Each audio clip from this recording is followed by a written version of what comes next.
நாங்குநேரி சட்டமன்ற தொகுதியில் வசிக்கின்ற என் தாய் தமிழ் உறவுகள் அனைவருக்கும் வணக்கம். நான் நாம் தமிழர் கட்சியின் வேட்பாளர் செல்வம் பேசுறேன். அங்கங்க இருந்து கட்சி உறவுகள் போன் பண்றாங்க. எல்லா பக்கம் நாங்குநேரி தொகுதி முழுக்க முழுக்க பணத்தை அள்ளி குட்ட தட்டுறாங்க. 2 மாச காலமா உழைச்சிருக்கோம், நாயா ஓடி ஓடி உழைச்சிருக்கோம், மக்களை சந்திச்சிருக்கிறோம்.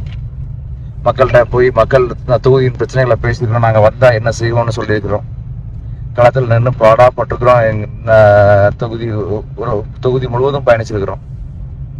கட்சி உறவுகளோடு சேர்ந்து பயணிச்சு மக்கள்கிட்ட எல்லா பிரச்சனைகளையும் சொல்லி விளக்கி இருக்கிறோம். இப்படி போராடி நிக்கிற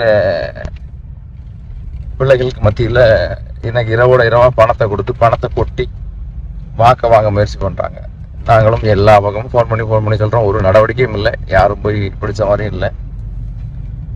செய்திகள் வருது, அவர் அமமுக வேட்பாளர் அலுவலகத்தில் 30 லட்சம் எடுத்துட்டோம், காங்கிரஸ் வேட்பாளர் ரூபி மனோகரன் அலுவலகத்தில் 30 லட்சம் எடுத்தோம், செய்தியில் தான் வருது. ஆனாலும் பணம் உள்ள போய்கிட்டே இருக்கு. பார்த்துக்கோங்க, இதான் ஜனநாயகம்.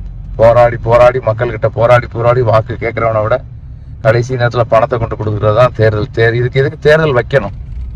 ரூபி மனோகரன் பணம் அதிகமாக கொடுத்தா அவரை எம்எல்ஏ ஆக்குங்க, இல்லை அண்ணன் எசக்கிமுத்து பணம் நிறைய கொடுத்தாருன்னா அவரை எம்எல்ஏ ஆக்குங்க. இப்படி வச்சிட வேண்டிய என்ன ஏலம் விட்டுலாமே நீங்க தொகுதியை?